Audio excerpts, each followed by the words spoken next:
All right. Welcome back to Failure TV, everybody. Thanks for coming. Today on my show, I've got a guest who is an international event and marketing dynamo. She's worked with some amazing luxury brands like Ralph Lauren, Gucci, and Vera Wang. And she is one of the co-founders of the Boss Box, which is a curated subscription box for today's entrepreneurial woman. Today on the show, I've got Hillary Gadsby. Hillary, welcome. Thank you so much, Craig. Thank you very much for being with me today. It's great to have you on the show. Now, why don't you tell people a little bit about the Boss Box and kind of who its target is and why you guys kind of came up with this idea? Sure. So the Boss Box is a quarterly subscription box and community for women in business. So a corporate go-getter or an entrepreneurial woman. So they could be an entrepreneur who has a side business and wants it to become a real business. Starting out entrepreneurs and then corporate women. So we give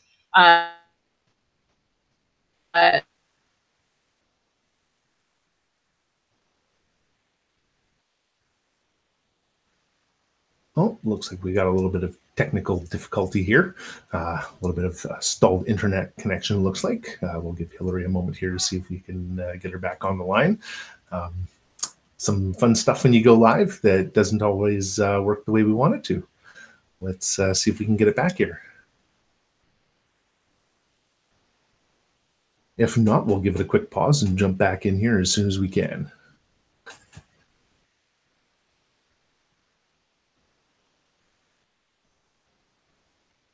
All right.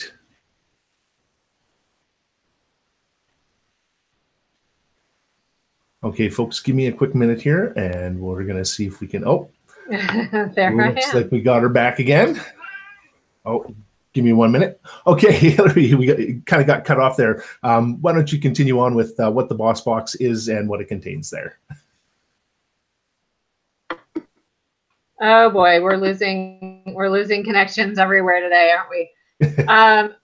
So the Boss Box is a quarterly subscription box for women in business. So an entrepreneur or a corporate go-getter, we provide the tools to thrive. So from education to mindfulness, wellness, beauty and fashion for the young woman.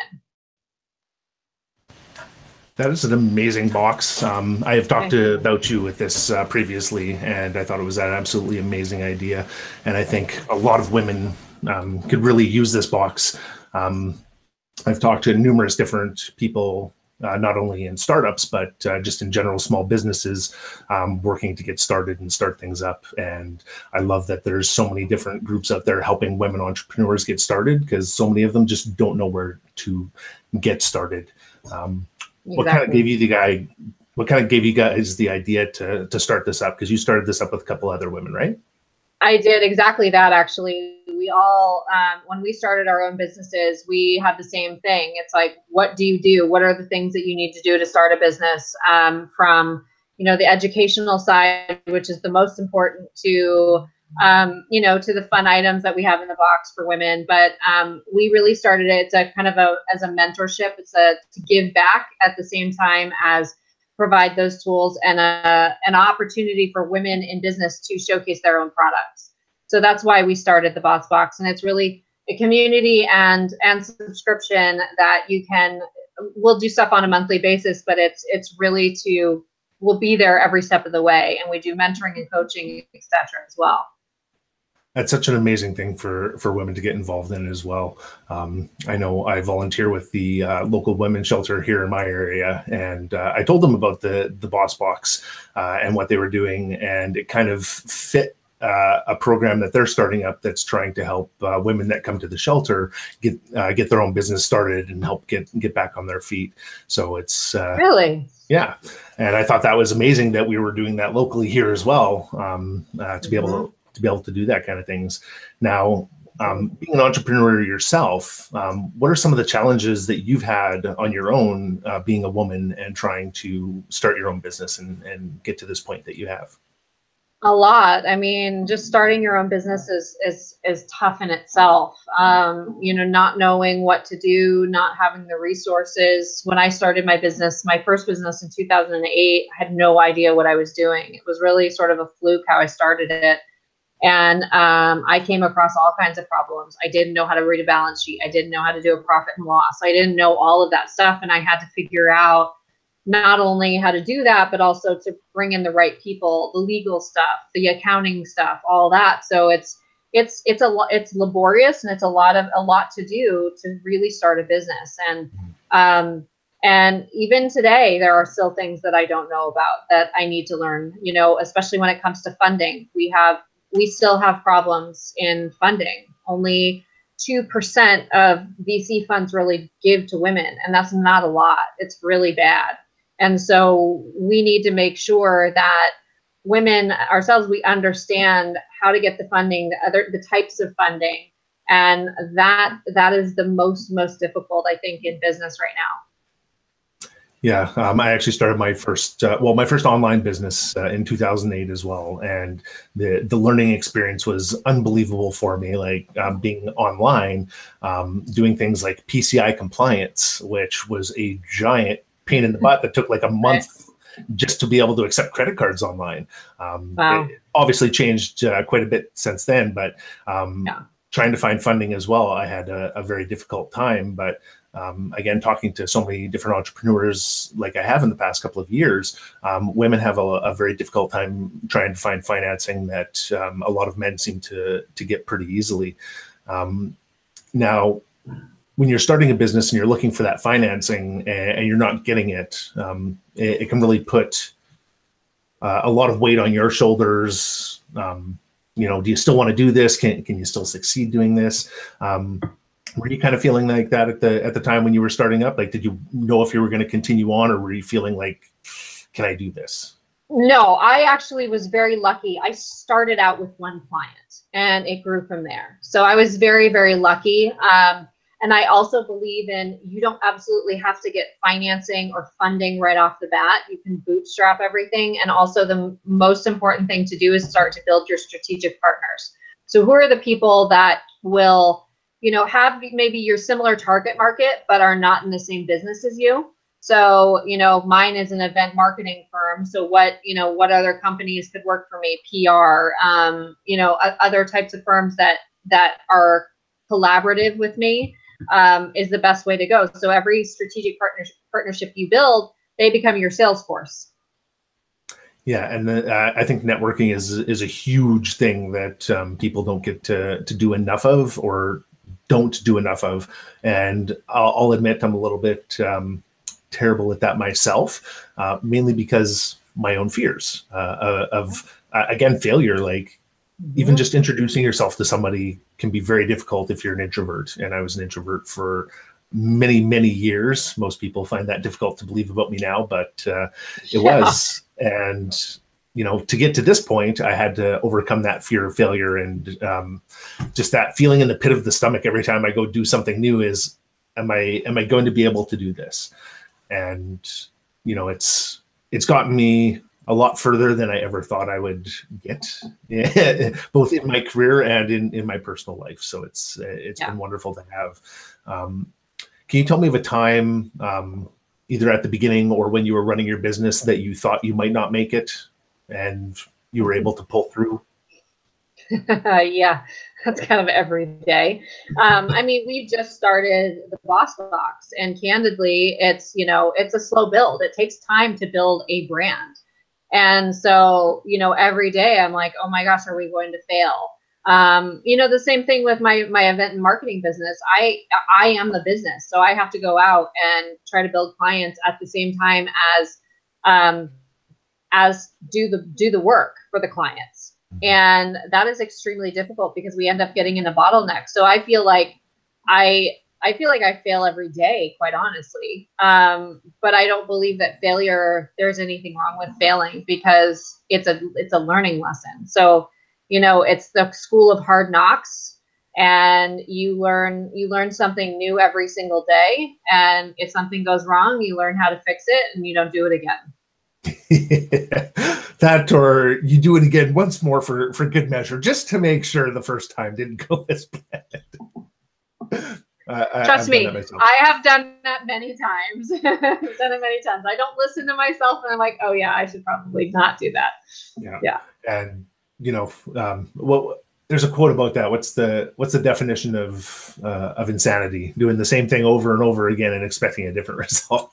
And I think that would be a bigger failure for me than actually achieving nothing out of it. That to get the same result over and over, I think would be a big failure. Now, you had said there that you kind of get into that mindset. What helps you when you get into that mindset of, are we going to succeed? What helps you kind of overcome that thought process to keep moving on? Because I think that's one thing that keeps people back is their own thoughts of how to get over that and not being able to get over that little hump there. And just wondering what kind of stuff that you do for that. So candidly, I'm always afraid to fail. I really am. I'm afraid that something's not going to work out, and I'm still working on that. I'm still working on how to get over that fear and anxiety of something not working out. I'm really lucky that I have a lot of people who surround me, who remind me of the mission of what I'm doing. And it's really to change the way women do business and how they think and how, the tools that they have to be able to succeed. So I just remind myself, and so do they, of what that mission is, and to continue to, forge forward. Absolutely. And with the social media of today, I think you brought up a good point. With social media can help get people out there, but I think it also gives people more fear because, again, if you're an introvert and you're trying to start a business, everyone's telling you got to be social and you got to be on social networks and you got to get out there. It's really hard to put yourself out there to the general public, knowing that, well, there's a lot of trolls out there, and it's really difficult to deal with just general people, but dealing with trolls online who are just out there specifically to make your life miserable can kind of be difficult. Have you run into anything like that with the stuff that you're doing? Do you run into many trolls a lot online? Not really, not me. I'm pretty sure my co-founders do, because they have a huge following, both of them. And so I have a little less than a following. I mean, I'm always very cognizant of what I post on social media. I want to be as authentic as I possibly can. So I don't really care if my social media is the same as, there's not one color scheme and everything looks the same and very similar. I don't really care about that. I'm not here to build followers. I'm here to kind of provide content on who I am as a person. One thing I will say is that I won't post myself like drinking alcohol, or I won't post myself doing something ridiculous that could affect me, in my professional life. You just have to be really careful of what you post. In terms of people who are introverts and need to get on social media, you don't necessarily have to get out there. You don't necessarily have to put pictures out there. You could become a thought leader in your space and start writing articles and post them on LinkedIn, or post them on, or a bit.ly link on Twitter. You don't have to put your face out there yet until you're more comfortable. Absolutely. And I like the fact that you brought up LinkedIn as well, because I don't think enough people are using LinkedIn these days. It's a great place to go for business connections, especially, and finding out more information about people in your industry. And I think it can really help you even starting a business to do research, like who else is in your space, in your area, or who else could you reach out to possibly make those connections that's also in your space. So that's a great win, especially since they've redone things. I think it's gotten quite a bit better. Absolutely. Yeah. I think another thing with social media as well is people's reactions to failure. Now, do you think somebody's reaction to a failure would not only from having a failure yourself, but also how you would react to somebody else's failure? Do you think that perception changes when it's online and more public than it is when it's in person and a smaller group of people that know about it? I think it's for one person, for the person who has the failure, I think it's the same in both instances. You feel like a failure. You feel like you didn't do what you could have. And, it's amplified when it's public. When you're a big public figure and you fail, it's amplified, but it's also you become that inspiration to the next people who come along, because you can say, all right, I failed, but I'm going to start over, and I'm going to go after something different, and I'm going to learn from this experience and move on. And, you know, my mom has always taught me, every time you fall, you just get right back up. And I have done that so many times, I can't even count. So you just have to keep going, really. Absolutely. And you brought up a couple of really good points there. The whole getting up and when you fall down again is a huge thing for me as well. My thoughts on failure, I kind of look at it as a story, and I think of failure as a friend that I've had my entire life, because as you grow and as we grow as humans, that fear of failure seems to grow within us. Because as a child, you fall down, you just get back up again. Like you don't even care. You just jump right back into it. You don't even realize it's a failure or considered a failure. But then, you know, you hit middle school and high school, and all of a sudden something you wouldn't have cared about at all of a sudden becomes that huge center point for you. And everybody's perceptions have changed around it. And then as you get older, I think you start to get back to that stage of a child, as that failure doesn't matter as much. But I think we still really cling on to that.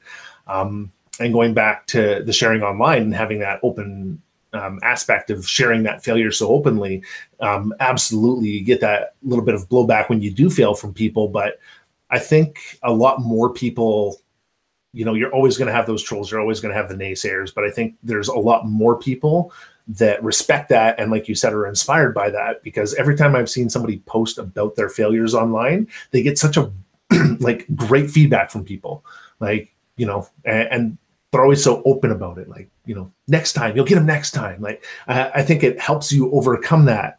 So what do you think? Do you think it could be helpful to try and overcome your fear of posting publicly, to post about your fears and failures? Absolutely. I mean, I think you have to. Like I said, it's all about that mentorship. You know, when you are doing something when you are a public figure and you are posting something publicly, you become that mentor. You're giving back. You're like, this is what happened to me. This is what you don't do, so this doesn't happen to you. And I think it's important for public figures to do that. Yes, absolutely. And excuse me. I think with public figures too, I think they tend to be a lot more open about their failures, because they've gotten to that point where they understand that it can be a learning tool. Whereas, you know, at the beginning, it's definitely more of a failure. But I think it's kind of interesting on how we fear the failure when nobody in history has ever succeeded without failing. And some of the biggest names in the world have spoken very highly about failure. One of my favorites is Michael Jordan. You know, he's always talking about how many baskets he missed and how it made him work harder and try harder and, you know, work better with his teammates and all that kind of stuff. And I don't know, I don't think we see enough of that just in general education and in corporate environments, encouraging failure outside of like the tech world. Tech, obviously, they're always fail fast, but everywhere else seems very slow, especially government. Yes. Where's one place that you would love to see more of the tech mentality of fail fast implemented? Where do you think it could do some good? Everywhere. In all businesses. I think it's really important. I think learning from your failures is the best way to succeed. Absolutely. And like I said, I've been learning about those since I was a kid, and falling out of trees taught me how to climb trees better. Okay, don't go for those little ones that snap as soon as you step up. You got to learn from that. Yeah. So let me ask you, where do your standards of success come from? Because obviously you've worked hard to build your own business and to work with others, connect to get where you are. Where did that mindset and that success come from for you? Like where did that develop? So for me, I don't believe that success is monetary at all. I feel that you can be successful in several different ways. I would say that success to me is the people who surround you, the connections that you make through time, When I was 15, I was introduced to an incredible connection that helped me to understand the power of a connection and what it can do for you. And I've been really lucky to build a very robust community around myself of people, of both men and women, who can help me succeed and I can help them succeed. So I feel like success is also you helping someone else succeed. I couldn't agree more. I think that's why I love teaching so much, and seeing people have like their aha moment. It makes me feel so awesome. Like that's better than any payment I've ever received, any paycheck. And I feel grateful that I get to do that on a regular basis with people. I've got all this, what I used to think was useless information stuck in my head until I met all these small business and entrepreneur people that wanted all this information. So allowed me to share out. When you started your first business, what was the turning point from you to go from being an employee to being like, you know what, it's time. I got to do my own thing. So I've never really been an employee for that long. When I was living in Paris and London, I was an employee. I'm a really bad employee. I definitely, if I work for someone, it has to be in a very like entrepreneurial environment. But I actually started a Gadsby Affair, my marketing, experiential marketing events business. In 2008 I was working as a freelancer building her business in Los Angeles, and it ended up not working out. And the client that I was bringing in, we hadn't signed a contract yet, and he wanted to work with me. And so my business started because he was like, you're going to do this whether you like it or not. You're going to be an entrepreneur. And that's how it started. So my business literally came together in a matter of 3 minutes after having this conversation. And then over the weekend, I created the brand, and it was a whirlwind. He was like, do a proposal for me. I don't care if it's $25 less, just do a proposal. So I did. And then we got hired. They hired us for the one event. And then at the event itself, he said, I want to do 9 more. Wow. Wow. That's quite the starting point for sure. Yes. So it was kind of haphazard that I fell into my first business. Yeah, that's a great story, actually. To have somebody believe in you enough to be like, screw your boss, I still want you to do this. Yeah, pretty much. That gives you enough boost to be like, yeah, I can do this. And I did. Kick some butt, yeah. So you kick some butt and then some, and you continue to do so, which is amazing. And now you're helping other women kick butt, which is even better. Yeah, I'm really excited about this one subscriber that we have. She has this incredible brand called Art Botanica, and she does these beautiful like moss art. So she uses moss, and she makes the most beautiful pieces of art that are framed that you can put in your office or your home. And I had suggested to her, I mentored her, and I had suggested a couple of things, and she did them. And I'm really proud of her because her business has skyrocketed because of the advice that I gave her as her mentor. And it was just, she posted something on social media a couple of weeks ago, and I just about screamed. I was like, oh my God, she did it. And I was just like, it was incredible. I was so excited for her. I need to like this more than once. Yeah. Big heart around it, Yeah, I get that too. I used to teach HTML probably about 6 or 7 years ago now, and seeing where some of my students have gone, because you end up on Facebook and friends and LinkedIn and stuff like that, and to watch their careers advance and to see them doing better based on stuff that I had got them interested in and taught them, just that, like I said earlier, you just cannot beat that feeling with anything. No, it's like it's like proud mama, proud papa, right? It's like, yeah, you did it. Gold star. Exactly. But you get to that failure point where it fails, and I think that's where most of the people have their trouble, is they hit that failure point and don't know where to go next. And I always bring up the big names that have the big numbers behind them, like James Dyson and Albert Einstein, because Einstein did about 1,000 different variations of his light bulb before, or no, not Einstein, Edison. Edison Edison did the light bulb, and Dyson did like 3,400 of the vacuum before he released. Like, most people give up after once or twice. So to know that people are doing it 1,000 times, like, I think that's what's helped me a couple of times too, when I get to that point, and it's just like, I've tried this 20 times. Yeah, but you didn't do it 1,000 times. Yeah. Okay. All right. Yeah. All right. Let's go for another 300 times. Let's see what I can do here. Yeah. It's great. Now, have you ever helped somebody else overcome a failure point, where they'd hit a brick wall and weren't able to overcome? Any cool stories for that? You know, I don't know if I've really helped anybody with a failure point. Going back to my subscriber, she you know, she didn't really know where to go from where she was, and so I wouldn't necessarily describe that as a failure point. I would just say it was we gave her a stepping stone to get somewhere else. Yeah. Yeah. You know, there's a couple things that doing these interviews and talking to so many entrepreneurs, I think, is I've come across a very big commonality, and that's that nobody considers a failure to be a failure. I think that's the thing that people really need to solidify in their minds, is it's not a failure. It's a learning opportunity. But still, what would you consider to be a failure? Like, to write it off as a failure, what would you consider to be a failure? I would consider a failure losing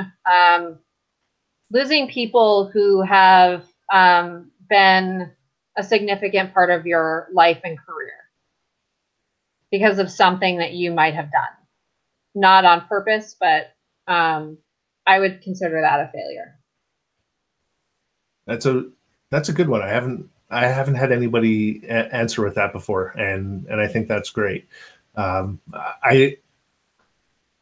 My biggest failure is if I don't try, and that's what helps me try so many things. Mm-hmm. I remember I was at a job about 4 years ago, and I had just launched another new thing I was trying out, testing it out, see if it was going to work, see if it was going to be viable. And this girl said, "How do you keep doing this? I would be so terrified to even attempt this." I'm like, "What makes you think I'm not terrified?" And she's like, well, you keep doing this. I'm like, and I am terrified every time I do it. Yeah, of course. If you don't try, you'll never succeed. If you don't ask, the answer is always going to be no. And being such an introvert back in the day, I think that hurt me earlier in life, because I didn't try for things because I was afraid people would say no.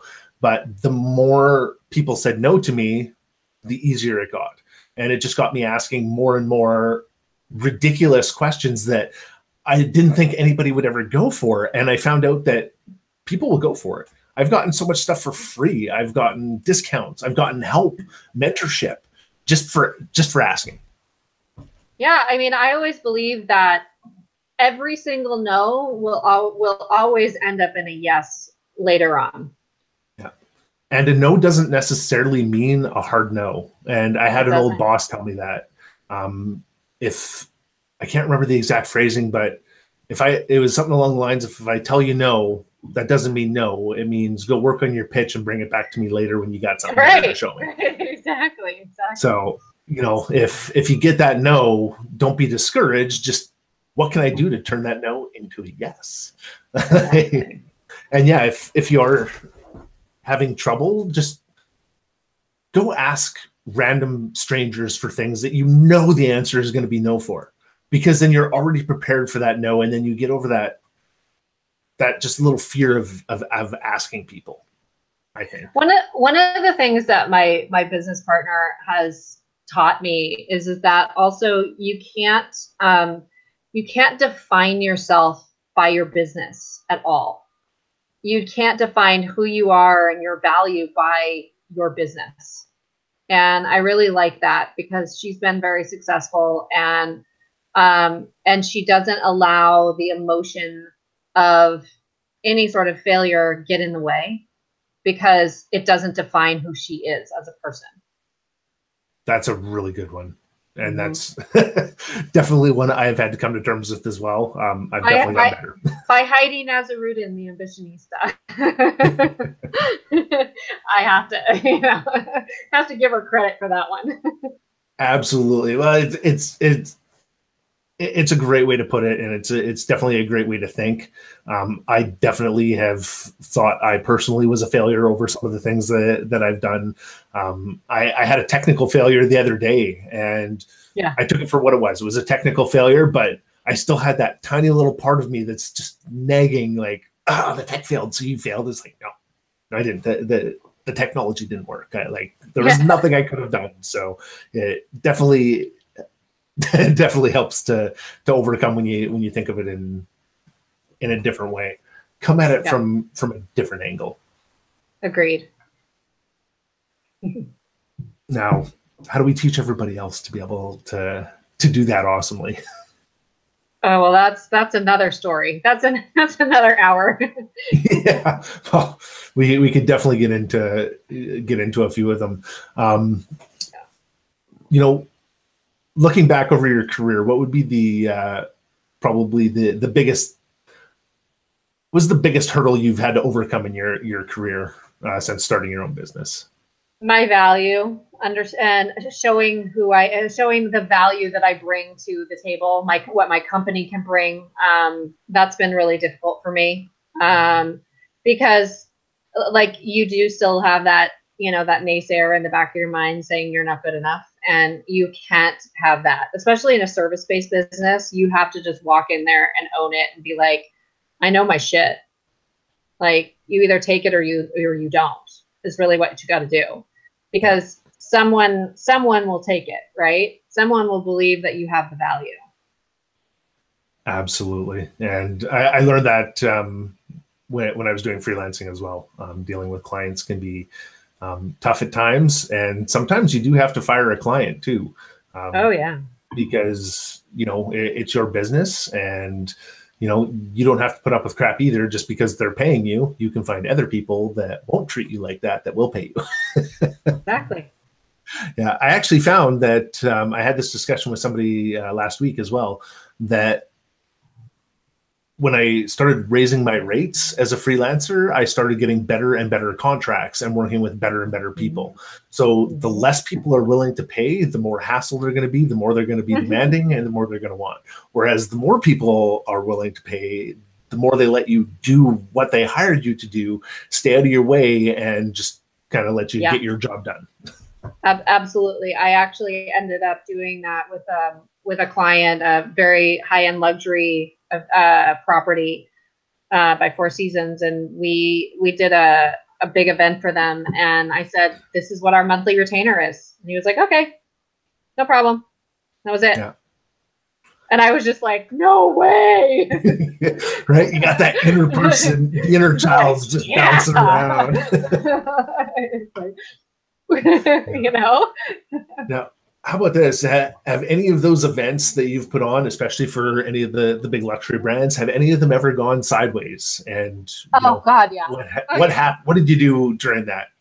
So I had it was actually last year. I had this really cool brand I was working with. It was a tech brand. It was a beauty and wellness app, and we had the first event that we did for them wasn't a consumer facing event. It was for artists. So it was a recruitment of artists, of like makeup artists, massage therapists, etc., to be part of the app. Okay. And literally an hour before the event started, all the lights went out. Like, oh no. Everything. So they had told us that there was like a certain amount of electricity, and we told them exactly what we were bringing in. And we had these major DJs come in to DJ the whole thing, and their equipment was so high powered that we needed an additional generator because the venue did not give us the correct amount of electricity that they had. So luckily we got the venue to pay and we got it, we got it done. But my event was literally dark, like when guests were showing up. I was like, shit. But we did it. We got it done. And you have to remain so calm. In events, you cannot let your client see you sweat at all. You have to be like, I got this. And you got to figure out how to do it. Yeah. You sweat, I'll go take care of this. Pretty much. I mean, you at a lot of things, you've seen me like take off my high heels and run with my bare feet, like really, really fast doing things. Like I'm in like a dress and bare feet and I'm like, oh my God, gotta get this done. And it's like, I don't know if you've ever seen the movie, The Wedding Planner. And there's a part where she's like running from like pew to pew, and trying to hide herself. That's me. It's like nobody can see you running, nobody can see you panicking, but you still do it. Yeah. The one that brings to mind running in the high heels is the Jurassic World. She's running from the T-Rex in high heels. I'm just like, yeah, now that's a power woman right there. You're running from a T-Rex in high heels. There ain't nothing I could do to even come close to matching that. Yeah. But, it's one hell of an event that you're putting together, and it's going to rock hard when the DJs crash the power. Yeah, exactly. Yeah, that's a good excuse when you go on stage. Sorry for the delays, guys. We just rocked too hard. We didn't have enough power for you. Yeah. Yeah, I think didn't that happen at CES this year too? I think there was one of the big tech shows, I think, where the power went out. Oh no.